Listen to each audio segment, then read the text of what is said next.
저도 고민 굉장히 많이 했지요. 근데 저는 정치를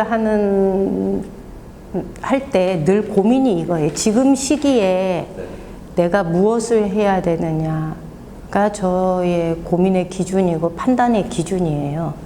근데 당시 처음 이제 전략공천 제안이 들어왔을 때, 대선 패배 이후에 우리 당 지지자들 뿐만이 아니라 당원들이 굉장히 그야말로 패닉 상태에 빠진 거죠. 그런데 이 지방선거는 또 치러야 되잖아요. 그러다 보니 지방선거를 오랫동안 준비해온 사람들이 다시 일어나서 선거를 준비해야 되는데 지지자들의 상당수는 이 대선 패배의 후유증에서 벗어나지 못한 상태에 있고 심지어는 민주당에 대한 실망감으로 선거 보이콧 하자라는 얘기들도 막 많이 나왔었거든요. 이것을 추스르는 과정이 필요한데 추스르기 위해서 누군가가 총대를 매야 되는데 그걸 누가 해야 될까? 그래서 그게 저라고 생각을 한 거예요. 그리고 이게 국회의원 선거가 아니잖아요. 결국은 지방선거는 지방의제를 가지고 선거를 치러야 되는데 그동안 4년 동안 이철우 후보가 도정을 어떻게 이끌어왔고 어떤 문제점이 있었는지 그리고 경북에 대한 비전이 무엇인지는 제가 쭉 보니 제가 가장 잘 알고 있다라고 저는 생각을 한 거예요. 그래서 지방선거를 지방의제로 끌고 가는 데는 내가 적임자다라고 판단을 한 거고 그래서 결정을 한 거예요. 당선이 되지 않을 거라는 거는 누구나 짐작 가능한 선거여서 이 선거에서 이기냐 지냐 이거보다는 이 선거에서 최대한 많은 지지를 끌어내고 그리고 이걸 통해서 출마한 기초의원들을 좀 다 당선시켜보자라는 욕심이 있었던 거예요. 예. 처음에는 그게 욕심이었어요. 출마한 기초의원 후보자들을 최대한 당선시키자. 이게 제 목표였던 거죠. 투표율이 너무 낮았어요. 예. 그러니까 전통적으로 좀 지지가 강한 대도시권에서 구미, 포항, 경산 이런 데서 구미는 42%예요. 투표율이. 그런데 구미에서도 신도시 중심으로 해서 젊은 층이 많이 사는 데는 우리 민주당 지지가 굉장히 높았던 지역인데 이쪽에 투표율이 30%대예요. 그러니까 거의 안 나왔다는 소리죠. 그렇죠. 그리고 민주당에 대한 실망감도 굉장히 컸고 그리고 어차피 되지 않을 선거 지뢰 포기하는 것도 있고 근데 지사 선거를 포기할 수는 있지만 기초의회 의원 출마자들 선거를 포기할 수는 없잖아요. 내려가게 된 거는 남편이 91년도에 내려와서 농사를 짓고 있었어요. 사귀던 사람이 내려와서 농사를 짓고 있으니까 92년도에 저는 결혼을 하면서 자연스럽게 내려오게 된 거고 정치를 하려고 내려온 게 아니라 그냥 살려고 내려온 거예요. 근데 사는 방법을 농사라는 걸 선택한 거죠. 맞아요. 그 남편은 지금 저희가 있는 데가 고향이에요. 남편이 태어난 곳인데 90년도에 이제 아버님이 돌아가시고 그리고 평소에 이런 생각들을 갖고 있는 거죠. 공부는 필요하니까 나가서 할 수 있지만 공부가 끝나면 고향으로 돌아와서 일을 하는 것이 필요하다라는 생각을 늘 하고 있었던 것 같아요. 그건 남편이나 저나 그래서 농촌에 들어오는 것에 대한 거부감이나 이런 건 전혀 없었죠. 제가 농사 경험이 없잖아요. 경험이라고 해봤자 저는 농활 갔다 온 게 다인데 1년에 한 번씩 해서 4년 동안 갔으면 4번이 간 게 다인데 한마디로 말하면 몰랐지요. 그렇죠.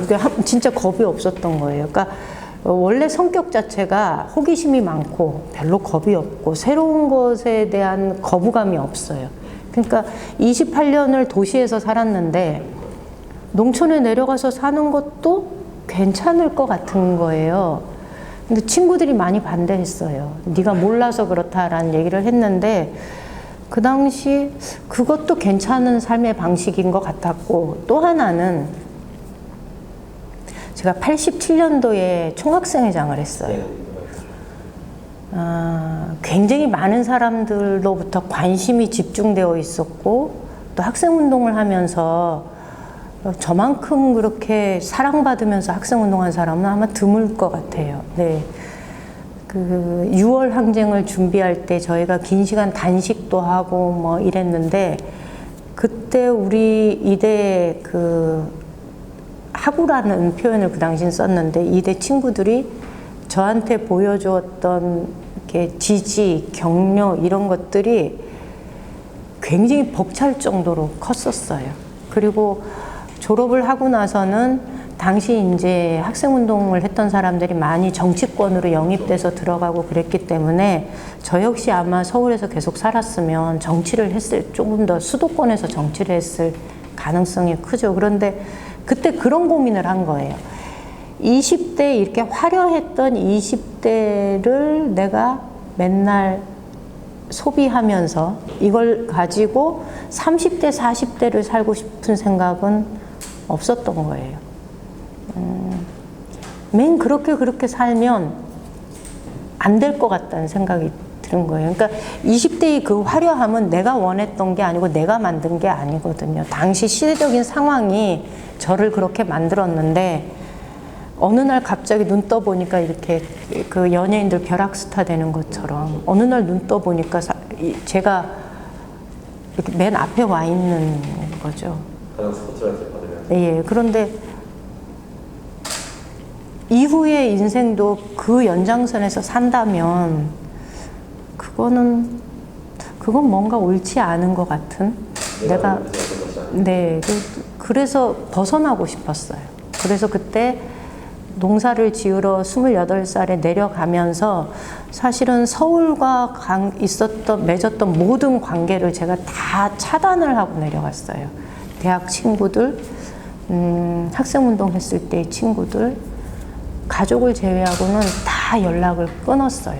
그러니까 나한테는 내려가서 제대로 정착하는 거, 그리고 제대로 농부로서 사는 게 저한테는 되게 당면 과제여서 사람들이 저러다가 제 몇 년 못 버티고 올라올 거야 뭐 이런 얘기 많았는데 어쩌면 그랬을지도 모르죠. 그런데 끊고 살았어요.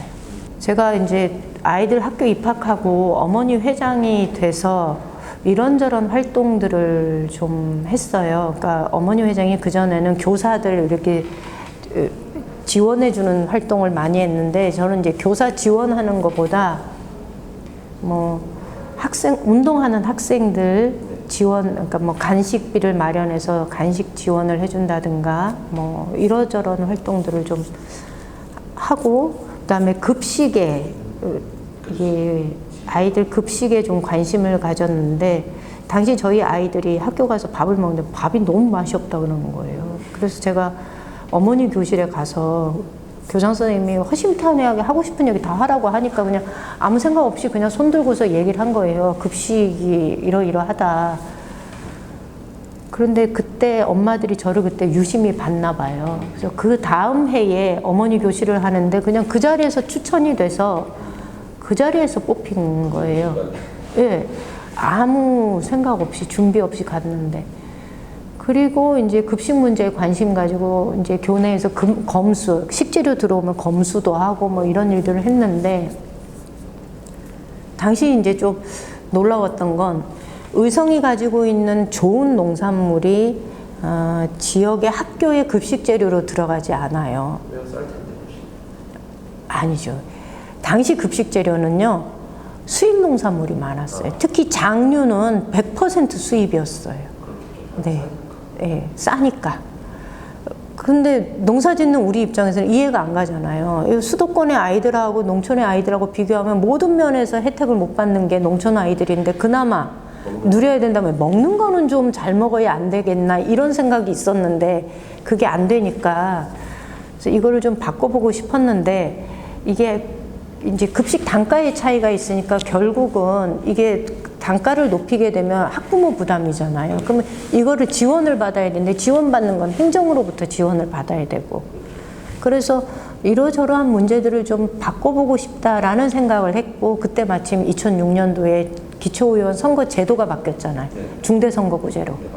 그래서 저희 지역구가 3인 선거구였는데 나가면 3등은 할 수 있지 않을까라는 생각을 한 거예요. 왜냐하면 선거가 모든 사람의 표를 얻을 필요는 없잖아요. 그러니까 1등, 그렇죠. 1등, 2등이 왕창 표 가져가고 저를 지지하는 학부모를 중심으로 한 민주당 지지자들이 찍어준다면 3등은 하지 않을까라는 생각을 해가지고 출마를 했죠. 네, 그래서 엄마들이 많이 도와줬고 당선이 됐어요. 그래서 그때 그 국내산 농산물을 구입을 할 때 1인당 한 끼당 지원해주는 예산 지원을 해주는 것을 그때 했었죠. 처음에는 민주당이고 여성이라는 것에 대한 거부감이 좀 있었어요. 2006년도니까 명함을 주면 여자가 어디를 뭐 그런 얘기가 하죠. 그 관광버스에 아침에 이제 놀러 가는 사람들 인사를 하러 올라가면 잊어먹지도 않는 거 맨 뒤에 의자는 약간 높잖아요. 근데 다리를 이렇게 탁 꼬고 앉아있는 어떤 남성분이 명함을 이렇게 탁 봐더니 민주당? 그 당시에 열린우리당이었죠. 열린우리당? 명함을 탁 따면서 어디 여자가 재수없게 아침부터 이렇게 얘기하는 거예요. 근데 그런 경우에 저도 이제 선거 운동을 하는 과정에서 많이 이렇게 그런 이렇게 모욕적인 언사들을 많이 접하는데 그걸 그냥 이렇게 받아들이는 경우도 있지만 때에 따라서는 그것에 대해서 항의를 하기도 해요. 이제 그때 그분한테는 제가 항의를 했어요. 명함 주셔가지고 아침에 그 관광버스 안에서 약간의 그 언성이 이렇게 오갈 정도로 항의를 했고 그래서 저는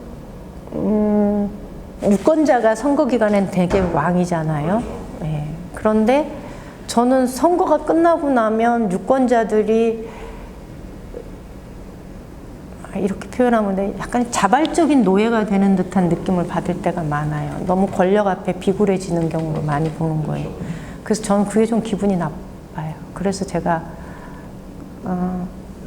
오히려 선거 끝난 다음에 조금 더 당당해져야 되는데 그래서 그럴 때는 항의를 하지요. 표 하나 가지고 이 표 가지고 이 후보자들을 사람 취급하지 않는다든가 이런 행동 안 했으면 좋겠다고. 도의원은 이게 그 당시 선거 2018년도였는데 저는 이제 그 18년도에 우리 지역에서 출마할 후보자를 좀 많이 찾고 있어서 제가 나가려고 그런 게 아니고 많이 찾았는데 출마할 사람이 마땅히 없었어요.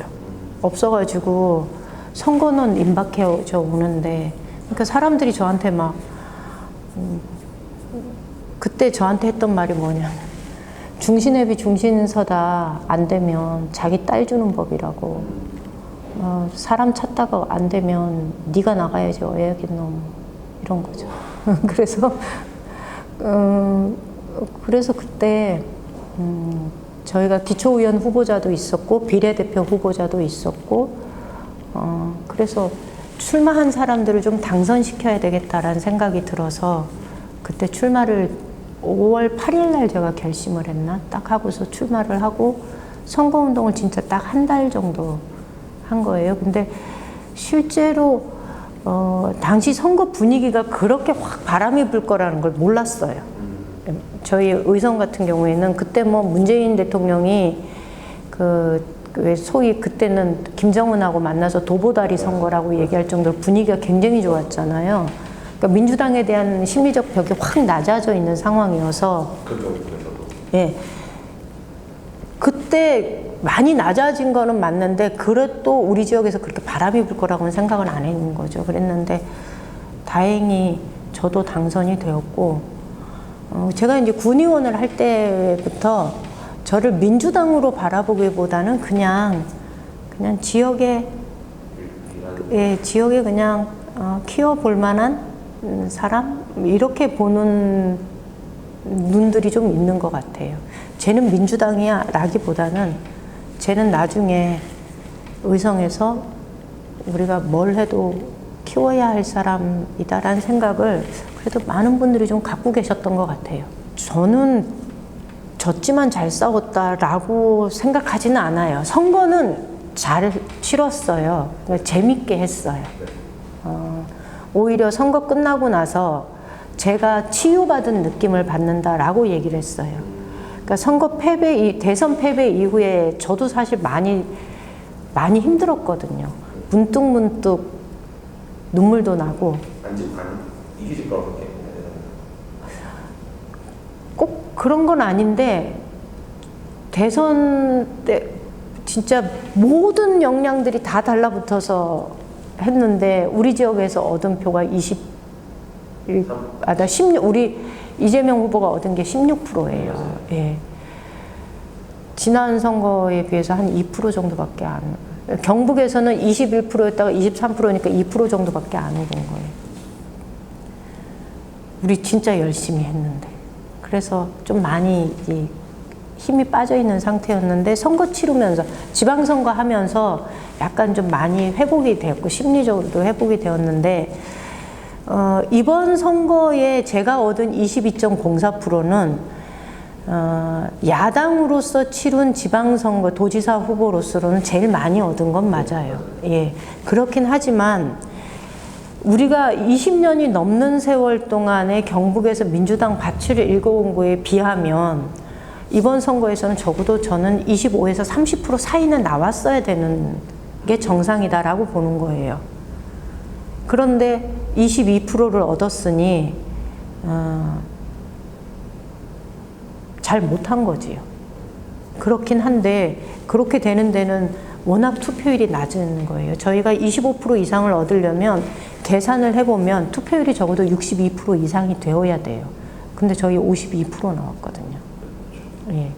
그러니까 졌지만 잘 싸웠다라고 말하기에는 제가 얻은 득표는 그간 긴 시간 동안 민주당이 경북 내에서 읽어온 그 지지를 기준으로 본다면 제가 얻은 표는 현저히 낮다라고 평가할 수 있어요.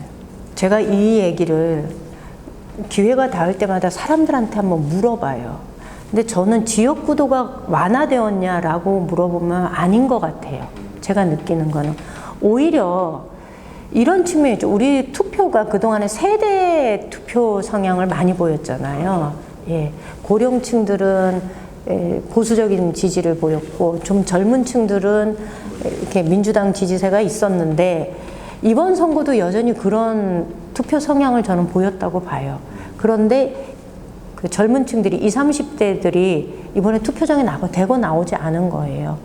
그러다 보니 민주당의 지지는 확 빠진 거고 반면에 고령층들은 여전히 투표장에 와서 본인들의 의사를 표현을 했고 그러니까 이쪽의 지지는 올라간 것처럼 보이는 거고 그래서 지역 간에 그러니까 지역주의가 좀 무너진 거 아니냐, 그러니까 더 공고해진 거 아니냐라고 얘기를 하는데 그건 애초에 무너진 적도 없고 그러니 더 공고해질 것도 없고 그냥 세대 간의 투표 성향이 여전히 존재하는 가운데 젊은 층이 투표를 포기함으로 해서 결과가 이렇게 나온 거 아닌가 이렇게 보고 있어요. 불만이 왜 없어요? 그러니까 저희처럼 열세인 지역에서는 지방선거는 어떻게 해서든지 간에 지역의 이슈로 선거를 치르고 싶은 거예요. 중앙 이슈가 아니고 그러니까 중앙이 좀 조용해 줬으면 하는 거죠. 어떻게 해서든지 간에 지역의 이슈로 몰고 가고 거기에 그 지역의 이슈를 해결하는데 지역 일꾼론으로 선거를 치러야 되는데 중앙당이 모든 이슈를 다 가져가잖아요. 당시 송영길 대표나 이재명 의원이 그렇게 출마하는 것에 대해서 당 입장에서는 그것이 불가피한 선택이었다라고 얘기할 수 있을지는 모르나 그리고 그때는 방법이 없었다. 그것이 최선의 결정이었다라고 당이 선택했을지는 모르나 현장에 가서 설득을 해야 되는데 저도 불가피한 선택이다라고 생각을 했는데 현장에 가서 이게 설득이 안 되는 거예요. 어떤 사람들은 이 선거 패배의 원인은 뭐 그 두 사람한테 있다라고 얘기하지만 저는 그런 것에 대해서는 동의하지는 않아요. 그 두 사람한테 잘못이 있다라 이렇게 얘기하진 않아요. 왜냐하면 그건 당이 결정한 거거든요. 예. 그런데 그럼 당이 이 판단을 제대로 했느냐에 대해서는 저는 한번 점검을 해봐야 된다. 당이 오류가 없는 존재는 아니잖아요. 당도 분명히 잘못된 판단을 할 수 있는 거거든요. 그러면 당은 사과를 해야 되는 거예요. 예. 그리고 돌아봐야지요. 그 과정에서 우리가 무엇을 잘못했는지. 그러니까 당은 비판받아야 되고 당은 평가를 해야 된다고 생각해요. 근데 지금 그러지 못하는 것 같아서 그게 좀 아쉽죠. 선거 딱 치르고 나서 아까도 잠깐 얘기 드렸지만 이런 선거 제도를 두고 지방선거 하라고 하는 정치인들 저거는 폭력이다라는 생각해요. 저야 근 20여 년의 세월을 민주당으로 지역에서 이렇게 활동을 해왔지만 이제 제 밑에서 새롭게 정치를 하려고 하는 사람한테 민주당으로 정치를 해라라는 얘기를 할 수가 없는 거예요. 네. 이번에 대구시 의회는 68%가 무투표 당선이 됐어요. 경북도 의회 39%인가 해서 한 40%가량이 무투표 당선이에요. 이게 지방선거 맞나요? 이게 우리 대구 경북만 그런 게 아니에요. 호남도 그래요. 그러면 정치하는 사람들이 이 문제에 대해서 선거 끝났는데 들여다봐야지요. 이 제도가 뭐가 잘못되어 있는지 되짚어 봐야 되는 거죠. 경북의 23개 시군에서요. 모든 시군 의회에 비례의원이 있어요. 그런데 비례 후보를 낸 시군은 9개밖에 없어요. 왜 안 냈을까요? 비례의원 한 명인데 25%를 넘지 않으면 당선이 안 돼요. 그러니까 안 내죠, 후보를. 그러니까 지금 있는 비례의원 제도는 그 제도 자체가 그 취지는 처음에 좋았을지 모르나 지금 시행되는 과정에서는 그냥 다수 의석에 플러스 1 해주는 것밖에 없는 거예요. 이게 무슨 비례의원 취지에 맞냐는 거죠. 중대선거구제도로 기초의회 선거구를 바꿀 때는 다양한 목소리를 내게 소수정당이 진입할 수 있도록 하겠다라는 게 취지였고 그러면서 비례제도도 둔 거예요. 그런데 이 비례제도가 지금 플러스 1 하는 정도밖에 기능이 없다면 제도 손 봐야지요. 예, 제도 이거 손 보지 않으면 저는 이제 제 지역에서 커오는 후배들한테 민주당으로 정치해라는 말 못해요. 전 저희 세대가 가지고 있는 해야 할 일은 바로 이 제도를 고쳐내는 것. 그래서 새롭게 성장하는 청년 정치인들한테 좀 더 많은 기회를 가질 수 있도록 제도 물려주는 것. 이게 우리가 해야 할 일이라고 생각하는 거예요. 그래서 저는 민주당 내에서 지금 그 얘기가 나와야 된다고 보는 거예요. 기득권을 내려놓기 싫은 거죠. 노골적으로 얘기를 하면 민주당은 호남을 기반으로 한 정당 맞아요. 국민의힘은 영남을 기반으로 한 정당 맞아요. 그들이 각각의 기득권을 포기하고 내놓지 않으면 지역주의는 허물어지지 않아요. 저는 민주당을 보면서 제일 아쉬웠던 것 중에 하나는 2020년도에 총선을 통해서 그 180여 석의 의석수를 확보했을 때 민주당이 2년 뒤에 있는 지방선거를 위해서 선거제도 고치자라고 이야기를 했다면 그것도 민주당은 어렵겠죠. 아까 말씀하신 기득권 내려놓는 근데 정치를 하는 사람들이 기득권을 포기하지 않고 자기 것을 양보하지 않고 뭔가를 바꿔나가는 건 불가능한 일이고 그것을 내려놓는 걸 국민들한테 보여줄 때만이 정치인의 진정성이라는 것이 드러나는 건데 저는 민주당이 그러하지 못했고 그러지 못함으로 해서 국민들로부터 진정성을 얻는 데는 실패했다라고 보는 거예요. 만약에 그때 정치개혁의 이슈를 던지고 실제로 다수 의석을 가졌지만 표 차이는 그렇게 많이 안 났었어요. 예. 그렇다면 지금 이 선거 제도가 진짜 51%가 모든 걸 100을 차지하는 이 선거 제도가 맞느냐에 대한 점검이 있었어야 되는 거죠. 그때 너무 큰 승리에 되게 다들 신나게. 그러니까. 근데 우리 그때 우리가 떨어져서 그랬는지는 모르겠지만 지금 이거 정치개혁은 민주당이 할 수 있는 거거든요. 민주당이 해야 되는 건데 민주당이 안 한 거예요. 예전에 다른 기업들에 열심히 검찰 개혁이나 이런 것들이 좀 잘 가시고. 그것도 하려면 진작하지 뭐. 선거 치르면서 되게 유명해졌잖아요. 네. 근데 제가 선거 딱 끝나면서 곧바로 돌아서서 제가 도당위원장 출마한다 이렇게 얘기를 했거든요. 그러니까 제가 조금 더 유명해지려면 그냥 비대위에 가는 게 더 유명해졌겠죠. 근데 저는 경북에서 제 할 일이 있다고 보는 거예요. 아까도 말씀드렸지만 경북의 후배들이 이 상황에서는 민주당으로 정치 못해요.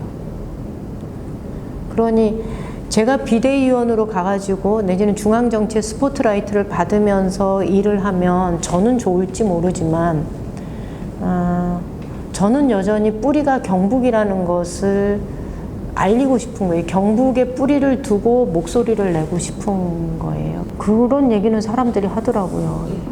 바보 아니냐고 이렇게 얘기해요. 우리 남편요? 안 말렸는데. 남편은 제가 도당위원장 출마한다 그러니까. 그리고 글쎄요. 비대위원으로 지금 비대위는 사실은 전당대회 관리하는 수준이에요. 근데 거기에 제가 가가지고 뭐 그렇게 큰 목소리를 낼 수 있겠어요? 오히려 그냥 제 이미지를 당이 쓰는데 그냥 허용해 주는 정도지요. 저는 그렇게 정치하고 싶은 마음은 없어요.